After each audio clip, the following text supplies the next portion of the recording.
Imagine this. You've spent years studying English, memorizing vocabulary, practicing grammar, even watching movies in English. But when it's time to have a real conversation, your mind freezes. Your brain scrambles to translate from your native language, and by the time you're ready to answer, the moment has already passed. That was my reality. My name is Isabella Torres, and I live in Los Angeles, California. I grew up in a bilingual home, where my parents spoke mostly Portuguese at home. Even though I attended school in English, my thoughts were always in Portuguese first. Every time I wanted to say something, I had to mentally translate. Word by word, sentence by sentence. It was exhausting. Conversations felt slow, and sometimes by the time I was ready to speak, the topic had already changed. I knew I had to stop thinking in Portuguese and start thinking in English. But how? Watching movies and listening to music wasn't enough. I needed a way to retrain my brain.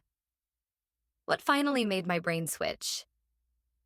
What did I do to stop translating and start thinking in English naturally? Let me tell you my story. The first step to training my brain to think in English was immersion. I realized that even though I lived in an English-speaking country, my daily life was still in Portuguese. My phone was set to Portuguese, my social media feeds were full of Portuguese content, and I even watched English movies with Portuguese subtitles. My mind was still holding on to my native language, and if I wanted to change that, I had to fully surround myself with English. So, I made a bold decision. I switched everything to English. My phone, my laptop, my apps, every setting became English.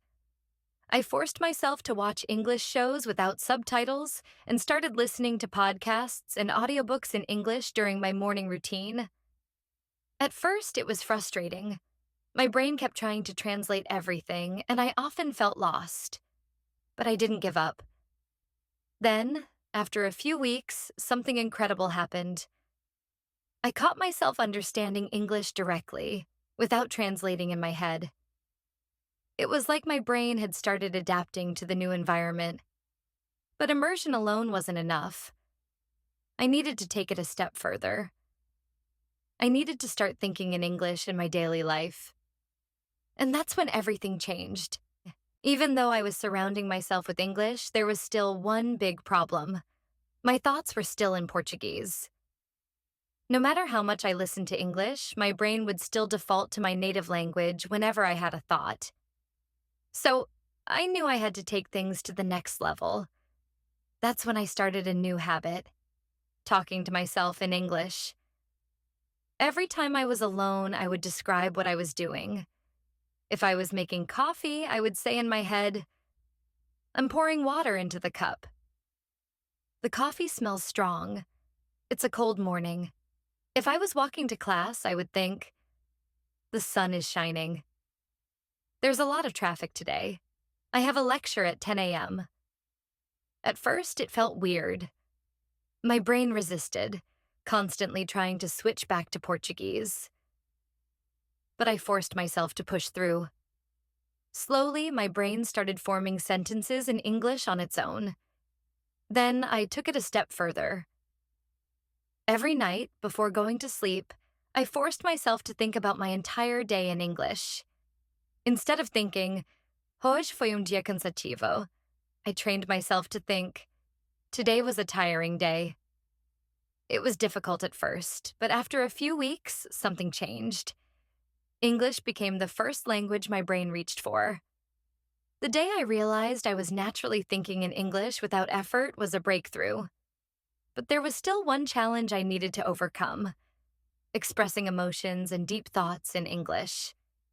This was the hardest part because my emotions were deeply connected to my native language. But I was determined. And what happened next changed everything. Even though I was starting to think in English for everyday situations, there was one thing I still struggled with: expressing my emotions in English. It's easy to describe simple things like, "I'm hungry," or "I'm tired." But when it came to deeper feelings, stress, frustration, excitement, my brain always switched back to Portuguese. I realized that emotions are deeply connected to our first language. When I was upset, my first thought would always be in Portuguese. If I was excited, my natural reaction was still in Portuguese. I knew that if I wanted to truly think in English, I had to train myself to express my emotions in English too. So, I started journaling in English every night. Instead of writing about my day in Portuguese, I forced myself to put my feelings into words in English. If I had a stressful day, instead of writing, Hoje foi dia difícil, I wrote, Today was a tough day. I felt overwhelmed, but I managed to get through it. At first, it was uncomfortable. I felt like I couldn't fully express myself. But the more I wrote, the easier it became. I started finding the right words in English to describe my emotions. Then, I took it a step further. When talking to my English-speaking friends, I forced myself to talk about my emotions in English. Instead of saying, I don't feel good when I was upset, I challenged myself to say, I feel frustrated because I didn't do well on my test. The moment I was able to fully express how I felt in English was life-changing. But I still had one big fear holding me back, making mistakes. And learning to overcome that fear was my next breakthrough. Even though I was making progress in thinking and expressing myself in English, there was still one thing that slowed me down: the fear of making mistakes. Every time I spoke, I worried. What if my grammar is wrong? What if I mispronounce a word? What if people don't understand me? This fear made me hesitate, overthink, and sometimes avoid speaking altogether. Then one day, something happened that changed my mindset completely. I was talking to my classmate Liam, and in the middle of my sentence, I made a mistake. I paused, feeling embarrassed, but Liam just smiled and said, Don't worry about it. I understood you.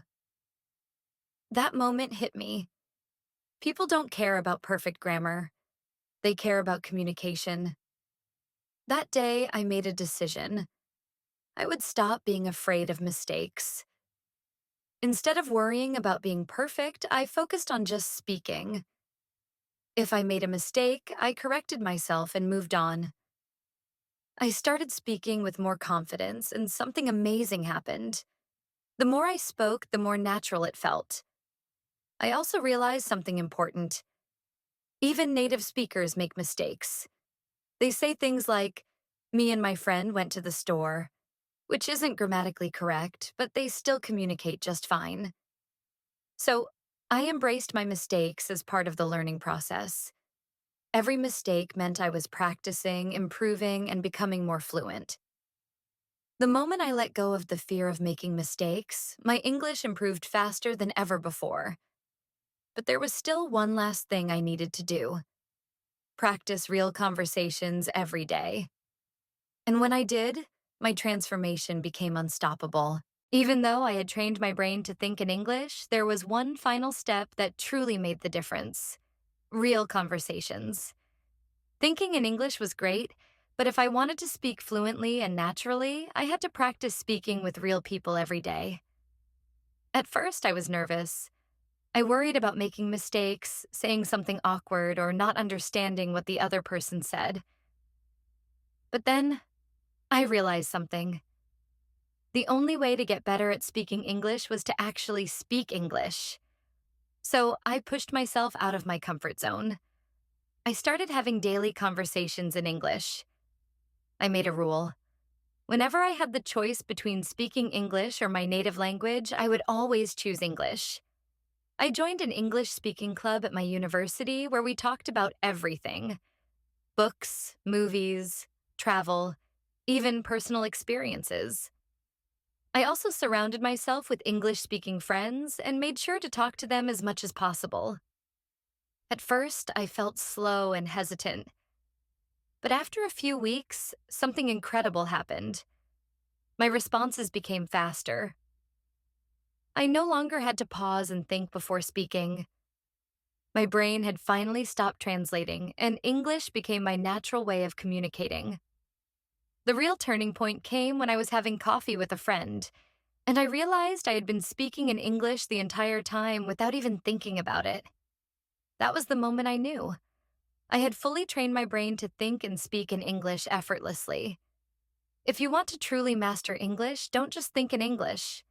Speak it, live it, and use it every day. That's when the real transformation happens. Even though I had trained my brain to think and speak in English, I wanted to take things a step further.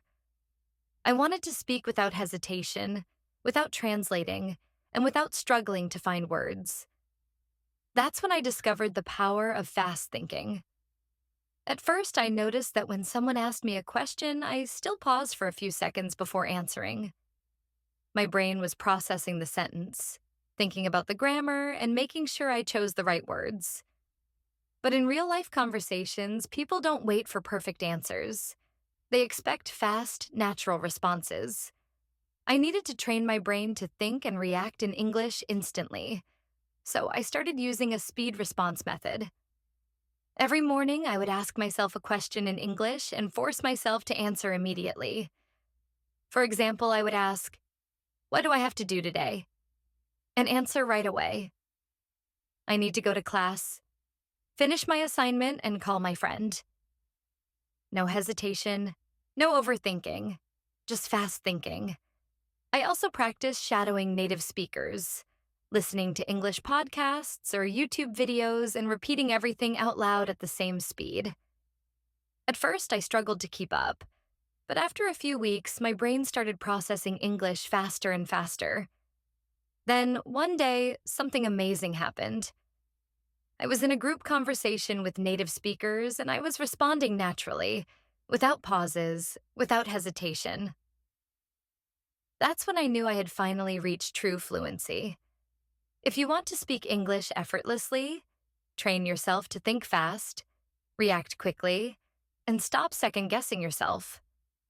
Once your brain can think in English at full speed, everything changes. Even though I had trained my brain to think fast and react in English, there was still one challenge left: handling real-life conversations with native speakers.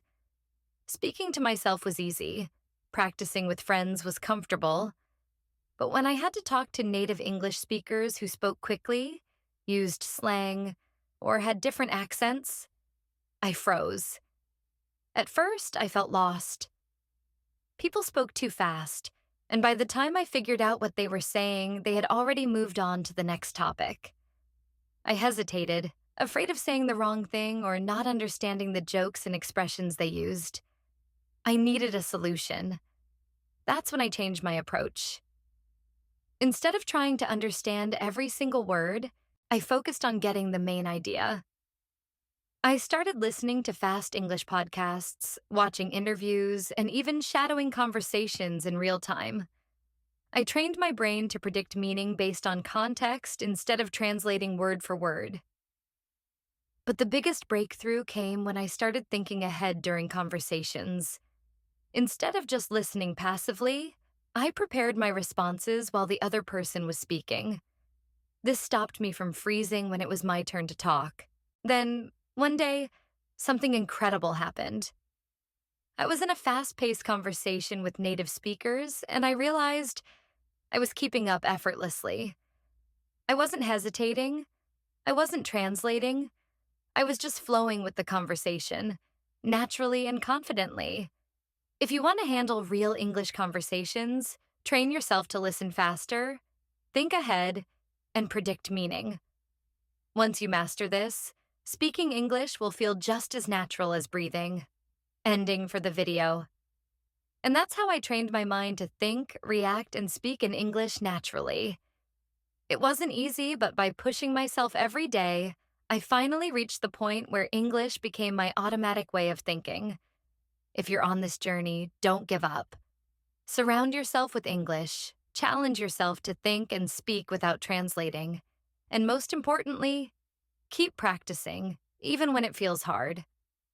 Remember, fluency isn't about perfection. It's about confidence. The more you practice, the faster your brain adapts. One day, without even realizing it, you'll wake up and English will be the first language in your mind. If you found this video helpful, don't forget to like, subscribe, and hit the notification bell. I'll be sharing more tips, personal experiences, and techniques to help you master English fluency. Thanks for watching, and I'll see you in the next video.